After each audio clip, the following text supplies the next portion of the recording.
Welcome to YouTube channel.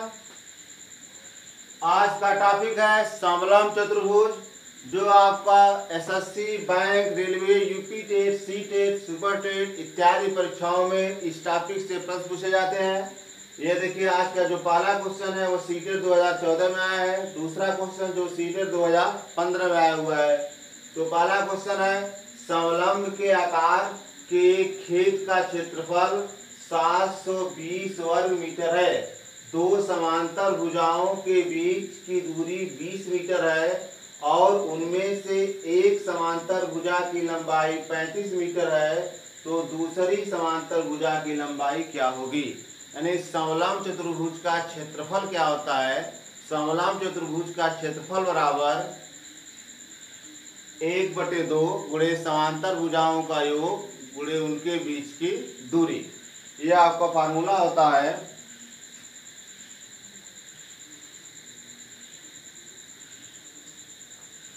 तो समलंब चतुर्भुज, पहला क्वेश्चन है कि समलंब चतुर्भुज क्या होता है? ऐसा चतुर्भुज जिसकी दो भुजा समांतर तथा दो भुजा असमांतर होती है, उसे आप कहते हैं समलंब चतुर्भुज। ऐसा चतुर्भुज जिसकी दो भुजा समांतर तथा दो भुजा असमांतर होती है, उसे आप कहते हैं समलंब चतुर्भुज। यह देखिए, ए बी सी डी, यह आपका एक समलंब चतुर्भुज है। इसमें दो भुजा एक सी डी और ए बी एक दूसरे के समांतर है तथा ए डी और बी सी दो असमांतर भुजा है।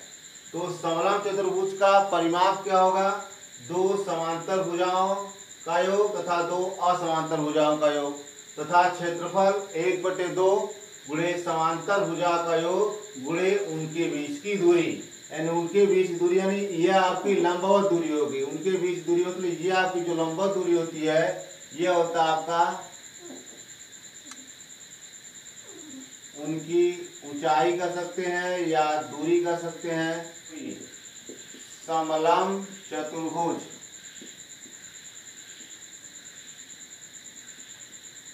समलंब चतुर्भुज का क्षेत्रफल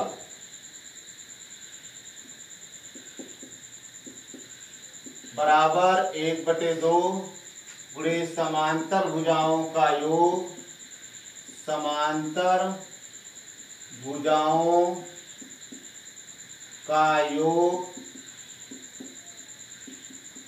गुणे उनके बीच की दूरी, उनके बीच की लंबवत दूरी।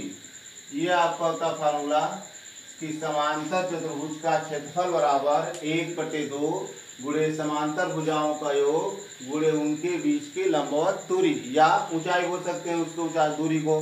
अब इसमें कर रहा है समलंब के आकार के एक खेत का क्षेत्रफल 720 वर्ग मीटर दिया हुआ है। यानी समलंब चतुर्भुज का जो क्षेत्रफल दिया है वह आपको क्या दिया है? वो 720। आगे क्या कर रहा है कि दो समांतर भुजाओं के बीच की दूरी 20 मीटर है। यानी उनके बीच की जो लंबवत दूरी है वो 20 मीटर है और उनमें से एक समांतर भुजा की लंबाई 35 मीटर है। यानी जो दो समांतर भुजा होती है, एक आपका सी डी समांतर भुजा है और एक आपका ए बी समांतर भुजा है। इसमें से एक समांतर भुजा की लंबाई 35 मीटर दिया हुआ है, तो दूसरी समांतर भुजा की लंबाई आपको बताना है। तो क्षेत्रफल 720 बराबर 1/2 समांतर भुजा पहली आपको दिया हुआ है 35, और मान लीजिए कि दूसरी समांतर भुजा की जो लंबाई है वो आपका x मीटर है, गुणे उनके बीच की दूरी। बीच की दूरी कितना दिया हुआ है? 20। अब इसको आप कैंसिल करेंगे तो 2 दहा में 20, एक जीरो से यहाँ एक जीरो गया, यह हो गया 72 बराबर 35 प्लस x। यानी x बराबर हो जाएगा 72 माइनस 35। तो x बराबर हो जाएगा 12 में से 5 गया 7, 6 में से 3 गया 3। यानी दूसरी जो भुजा हो जाएगी वह आपको कितना हो जाएगा? 37 मीटर। क्वेश्चन था कि समलंब के आकार का एक खेत का क्षेत्रफल है जिसका क्षेत्रफल क्या दिया हुआ 720 वर्ग मीटर है। दो समांतर भुजाओं के बीच की दूरी आपको 20 मीटर दिया हुआ है और उनमें से एक समांतर भुजा की लंबाई 35 मीटर है, तो दूसरी समांतर भुजा की लंबाई आपको ज्ञात करनी है। तो समलंब चतुर्भुज का क्षेत्रफल बराबर 1/2 गुणे समांतर भुजाओं का योग गुणे उनके बीच की लंबवत दूरी होती है। तो समलंब चतुर्भुज का क्षेत्रफल 720 दिया हुआ है बराबर 1/2 समांतर भुजाओं का योग, एक समांतर भुजा CD है, दूसरी समांतर भुजा AB है। इसमें से एक भुजा की माप 35 दिया हुआ, मान लीजिए दूसरी भुजा की माप x मीटर है, तो 35 + x गुणे उनके बीच की दूरी क्या दिया हुआ 20, तो 2 दहा में 20, एक जीरो से यहाँ एक जीरो गया, 72 बराबर 35 + x, तो x बराबर करेंगे तो 72 - 35, 72 में से 35 जाए कितना हो जाएगा 37, यानी दूसरी समांतर भुजा की जो लंबाई होगी वह आपका क्या होगा 37 मीटर। यह आपका आंसर हो जाएगा।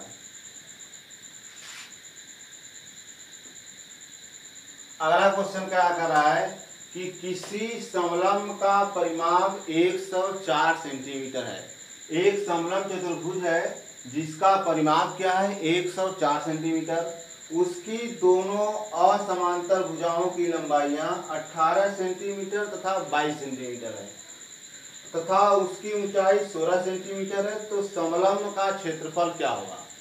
तो पहले दिया हुआ है कि किसी समलंब का परिमाप, तो समलंब चतुर्भुज का परिमाप क्या होगा? समलंब चतुर्भुज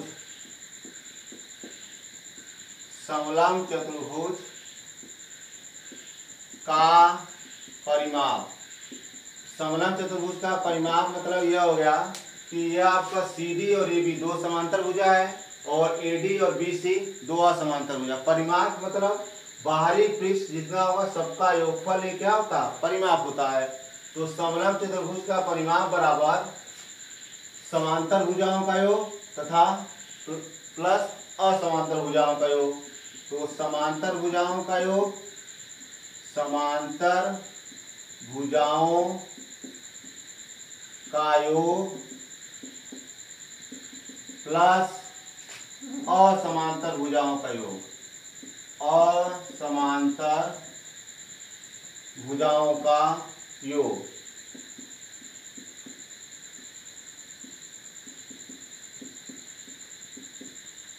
समलंब चतुर्भुज का परिमाप बराबर समांतर भुजाओं का योग प्लस असमांतर भुजाओं का योग।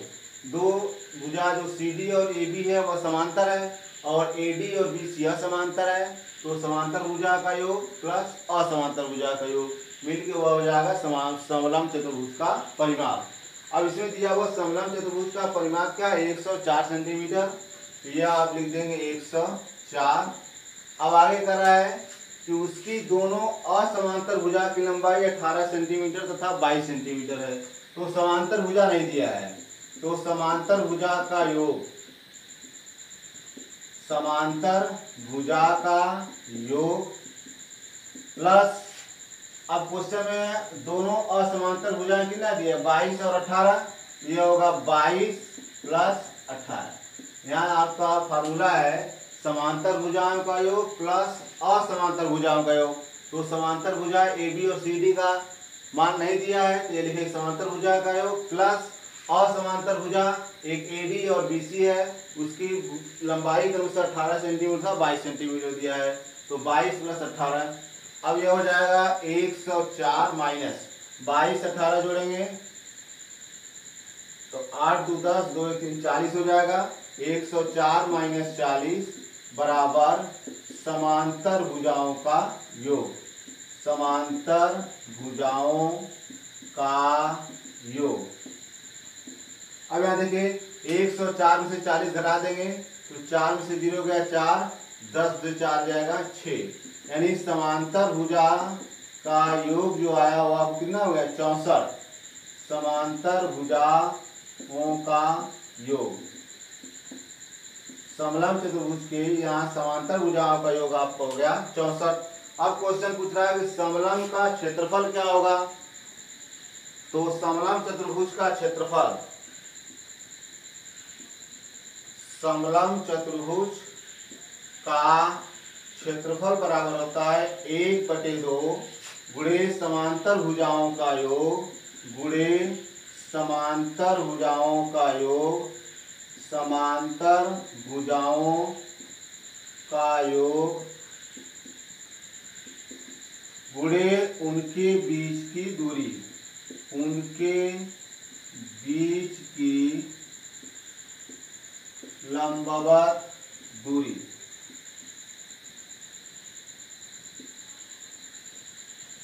समलंब चतुर्भुज का क्षेत्रफल बराबर 1/2 गुणे समांतर भुजाओं का योग गुणे उनके बीच की लंबवत दूरी। अब क्वेश्चन में 1/2 और समांतर भुजाओं का योग कितना हो गया 64।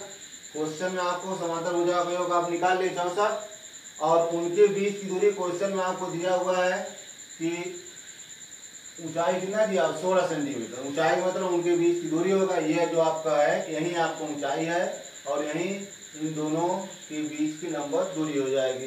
2 से काट देंगे तो 32 गुना होता है 64। अब 16 दूनी 32, फिर 16 3 48, 48 और 3 51, यानी आंसर हो गया आपका 512 वर्ग सेंटीमीटर।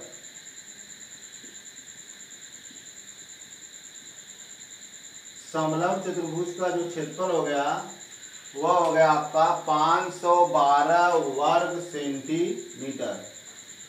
क्वेश्चन फिर समझिए, क्वेश्चन दिया हुआ है कि एक समलंब चतुर्भुज है जिसका परिमाप 104 सेंटीमीटर है तथा 2 असमांतर भुजाओं की लंबाई 22 तथा 18 सेंटीमीटर दिया हुआ है तथा ऊंचाई 16 सेंटीमीटर दिया हुआ है। तो समलंब चतुर्भुज का क्षेत्रफल क्या होगा? तो पहले 2 समांतर भुजाओं का योग निकाल लीजिए। तो समलंब चतुर्भुज का परिमाप बराबर होता है समांतर भुजाओं का योग प्लस असमांतर भुजाओं का योग। समांतर भुजा एक CD है, AB है और असमांतर AD है और BC है। तो समांतर भुजाओं का योग, अब समलंब चतुर्भुज का जो परिमाप आपको दिया हुआ है वह 104 सेंटीमीटर दिया है इक्वल टू समांतर भुजाओं का योग प्लस जो असमांतर भुजा एक 18 एक 22 है, 18 प्लस 22 करेंगे ये 40 होगा, 40 इस साइड जाएगा माइनस होगा, 104 में से 40 घटा दिए, 4 में से 0 गया 4, 10 में से 4 गया 6, यानी समांतर भुजाओं का योग जो आपको हुआ वो आपको कितना हो गया 64 सेंटीमीटर हो गया। अब कुछ फार्मूला है कि समलंब चतुर्भुज का क्षेत्रफल